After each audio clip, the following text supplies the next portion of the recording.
آج میں آپ کے لیے ایک ایسا قصہ لایا ہوں جس کو سن کر رونگٹے کھڑے ہو جائیں گے۔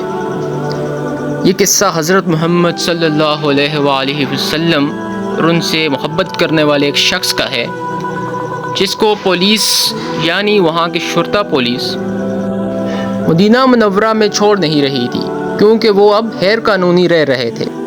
لیکن وہ شخص نبی پاک صلی اللہ علیہ وآلہ وسلم سے بہت محبت کرتا تھا، اور آخر کار اسی حالت میں اس کی موت واقع ہوئی۔ یہ قصہ کیسے ہوا، یہ ایک ترک مسلمان اپنی آنکھوں دیکھا حال بیان کرتے ہیں۔ قصہ شروع کرتے ہیں، اور یہ سچا قصہ ہے۔ ایک ترک مسلمان مسجد نبوی شریف کے احاطے میں کھڑے ہو کر اپنے آنکھوں دیکھا واقعہ یوں بیان کرتا ہے: میں مسجد نبوی میں کھڑا دیکھ رہا تھا کہ 4 پولیس والے کسی کے انتظار کر رہے ہیں۔ پھر ایک شخص نمودار ہوا تو پولیس والوں نے بھاگ کر اسے قابو کر لیا اور اس کے ہاتھ جکڑ لیے۔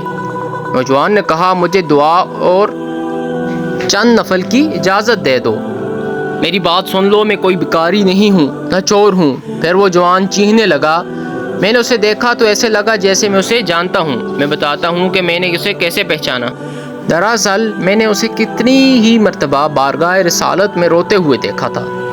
یہ ایک البانوی نوجوان تھا جس کی عمر 35 یا 36 سال کے درمیان تھی۔ اس کے سنہری بال اور ہلکی سی داڑھی تھی۔ میں نے پولیس والوں سے کہا، اس کا کوئی جرم نہیں ہے تو تم اس کے ساتھ کیوں ایسا کر رہے ہو؟ وہ آخر کیا الزام ہے اس پر؟ انہوں نے کہا، تم پیچھے ہٹو، اس معاملے میں بولنے کا تجھے کوئی حق نہیں۔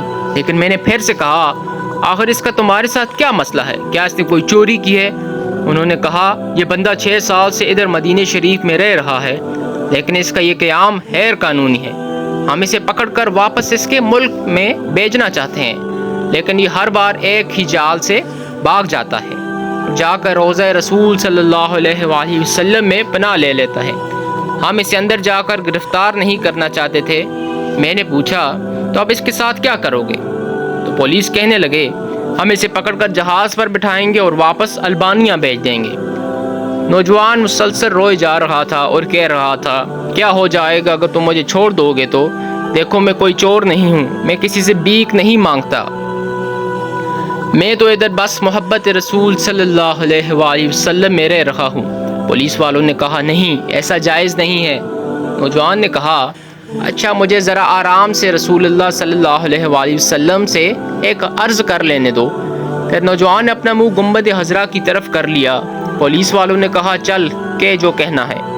تو نوجوان نے گنبد خضرا کی طرف دیکھا اور جو کچھ عربی میں کہا میں نے سمجھ لیا۔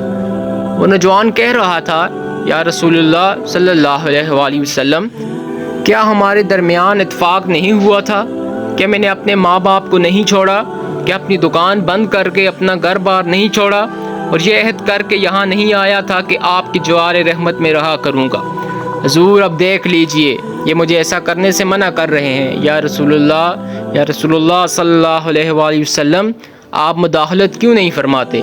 یا رسول اللہ صلی اللہ علیہ وآلہ وسلم، آپ مداخلت کیوں نہیں فرماتے؟ اور اتنے میں وہ نوجوان بے حال ہونے لگا تو پولیس والوں نے ذرا ڈھیل دی اور وہ نوجوان نیچے گر گیا۔ ایک پولیس والے نے اسے ٹھڈا مارتے ہوئے کہا، او دھوکے باز، اٹھ! لیکن نوجوان نے کوئی رد عمل ظاہر نہ کیا۔ میں نے پولیس والوں سے کہا، یہ نہیں بھاگے گا، تم حمامات سے پانی لاؤ اور اس کے چہرے پر ڈالو۔ لیکن نوجوان کوئی حرکت نہیں کر رہا تھا۔ ایک پولیس والے نے کہا، اسے دیکھو تو صحیح، کہیں یہ سچ مچ مر نہ گیا ہو۔ دوسرا پولیس والا کہنے لگا، اسے ہم نے کون سی ایسی ضرب لگائی ہے جس سے یہ مر جائے؟ پھر انہوں نے ایمبولنس کو بلایا۔ وہ ادھر سامنے والے 7 نمبر گیٹ سے ایک ایمبولنس لے آئے۔ انہوں نے نوجوان کی شاہراہ پر ہاتھ رکھ کر حرکت نوٹ کی اور نبض چیک کی تو کہنے لگے، اسے تو مرے ہوئے 15 منٹ گزر چکے ہیں۔ اب پولیس والے جیسے مجرم ہو نیچے بیٹھ گئے اور رونے لگے۔ وہ مناظر بھی دیکھنے والا تھا۔ ان میں سے ایک تو اپنے دونوں زانوؤں پر ہاتھ مارتے ہوئے کہتا تھا، ہائے، ہمارے ہاتھ کیوں نہ ٹوٹ گئے، کاش ہمیں معلوم ہوتا کہ اسے رسول اللہ صلی اللہ علیہ وآلہ وسلم سے اتنی شدید محبت ہے، ہائے، ہمارے ہاتھ کیوں نہ ٹوٹ گئے۔ اس کے بعد ایمبولنس والوں نے اسے وہاں سے اٹھا لیا اور جنت البقیع کی طرف تجہیز و تکفین کے والے حصے میں لے گئے۔